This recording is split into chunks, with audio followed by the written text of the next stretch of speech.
손동원 박사님의 바이블 메시지 들으시는 여러분, 오늘은 깨어 근신하는 지혜로운 성도라는 주제로 함께 은혜 나누겠습니다. 미국 힐링 커뮤니티 교회에서 많은 분들이 은혜를 받으시어 삶의 지혜를 얻고 새로운 삶을 살게 되었던 손동원 박사님의 바이블 메시지 내용입니다. 손동원 박사님께서 이렇게 말씀하셨습니다. Being awake and vigilant is not just a choice, but a calling for every believer to live wisely in God's truth. 이 말씀은 깨어 근신하는 삶이 단순한 선택이 아니라 하나님의 진리 안에서 지혜롭게 살아가라는 부르심이라는 뜻입니다. 이 말씀을 통해 우리는 하나님의 뜻을 따라 살아가는 지혜로운 성도가 되어야 함을 깨닫게 됩니다. 맞습니다. 손동원 박사님의 이 말씀은 우리의 삶에서 깨어 근신하는 것이 얼마나 중요한지를 보여줍니다. 본론으로 들어가서 오늘 우리는 세 가지 핵심 메시지를 나누고자 합니다. 첫째는 깨어 근신하는 삶이 하나님의 말씀에 뿌리를 두어야 한다는 것입니다. 베드로전서 5장 8절에서 이렇게 말씀합니다. 근신하라, 깨어라, 너희 대적 마귀가 오는 사자같이 두루다니며 삼킬 자를 찾나니. 이 말씀은 우리가 영적으로 깨어 있어야 함을 강조합니다. 네, 정말 중요한 말씀입니다. 여기서 근신하라는 헬라어로 네포라는 단어인데 이 단어는 정신을 맑게 유지하고 경계하는 태도를 의미합니다. 손동원 박사님께서 말씀하셨습니다. To be sober in spirit is to keep our hearts anchored in God's word, unmoved by the distractions of this world. 이 말씀은 우리의 마음을 하나님의 말씀에 고정시켜 세상의 혼란에 흔들리지 말라는 뜻입니다. 이 말씀을 통해 우리는 말씀을 묵상하며 늘 깨어 있어야 한다는 교훈을 얻습니다. 네, 말씀에 뿌리를 두는 삶이 중요하죠.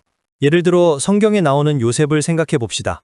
요셉은 보디발의 집에서 유혹을 받았을 때 하나님의 말씀과 뜻을 붙들고 깨어 근신하며 죄를 피했습니다. 창세기 39장 9절에서 요셉은 이렇게 말합니다. 내가 어찌 이 큰 악을 행하여 하나님께 죄를 지으리이까. 요셉의 깨어있는 마음은 하나님께 충실한 삶으로 이어졌습니다. 이처럼 우리도 말씀을 붙들며 유혹을 이겨내야 합니다. 맞습니다. 두 번째 핵심 메시지는 깨어 근신하는 삶이 기도를 통해 유주된다는 것입니다. 누가복음 21장 36절에서 예수님께서 말씀하십니다. 이러므로 너희가 항상 깨어 기도하여 이 모든 일을 피하고 인자 앞에 서도록 능히 하라. 기도는 우리의 영적 눈을 뜨게 하고 하나님의 뜻을 분별하게 합니다. 네, 기도는 우리의 영적 방패와 같습니다. 여기서 깨어라는 헬라어 단어 아그리프네오가 사용되었는데 이 단어는 잠을 자지 않고 경계하는 상태를 의미합니다. 손동원 박사님께서 말씀하셨습니다. Prayer is the lifeline that keeps us vigilant, connecting us to God's strength in every trial.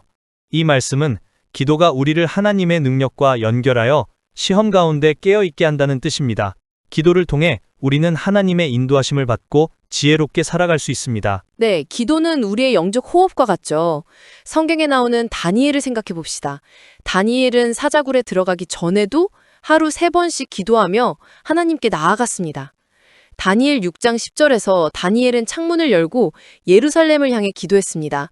그의 깨어있는 기도는 하나님의 보호하심으로 이뤄졌습니다.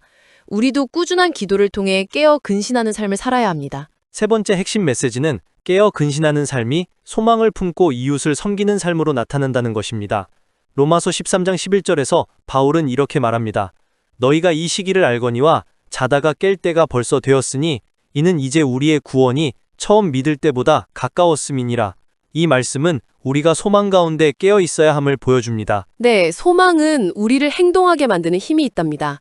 손동원 박사님께서 라틴어로 이렇게 말씀하셨습니다. Vigilia in spe, nos ad serendum vocat.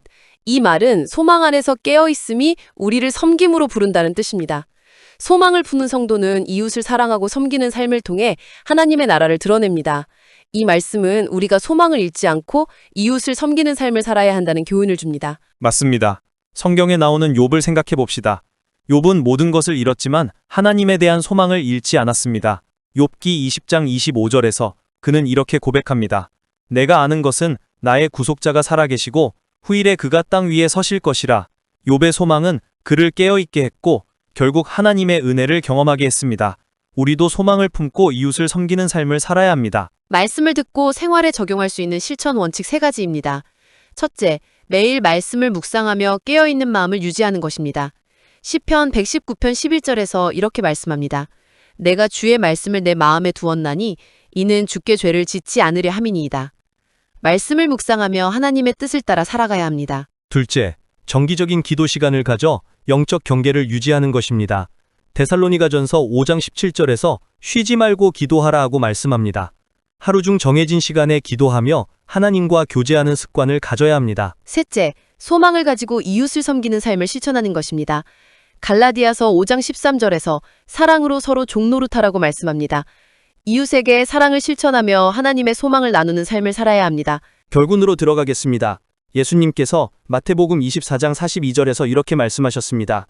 그러므로 깨어 있으라. 너희가 너희 주가 어느 날에 올 줄을 알지 못하느니라. 이 말씀은 우리가 언제나 주님을 기다리며 깨어 근신하는 삶을 살아야 함을 보여줍니다. 손동원 박사님께서 말씀하셨습니다. Living wisely as God's people means staying vigilant, rooted in His word, sustained by prayer, and driven by hope to serve others.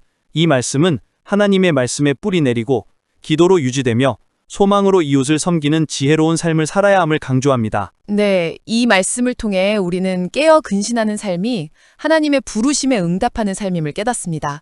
손동원 박사님의 바이블 메시지 들으시는 여러분, 이 말씀을 마음에 새기며 지혜로운 성도로 살아가겠습니다. 하나님 아버지, 오늘 깨어 근신하는 지혜로운 성도의 삶을 묵상하며 은혜를 받았습니다.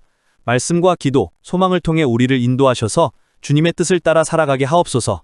이웃을 섬기며 주님의 사랑을 나누는 삶을 살게 하옵소서. 이 모든 말씀을 주님 되신 예수 그리스도의 이름으로 기도드립니다. 아멘.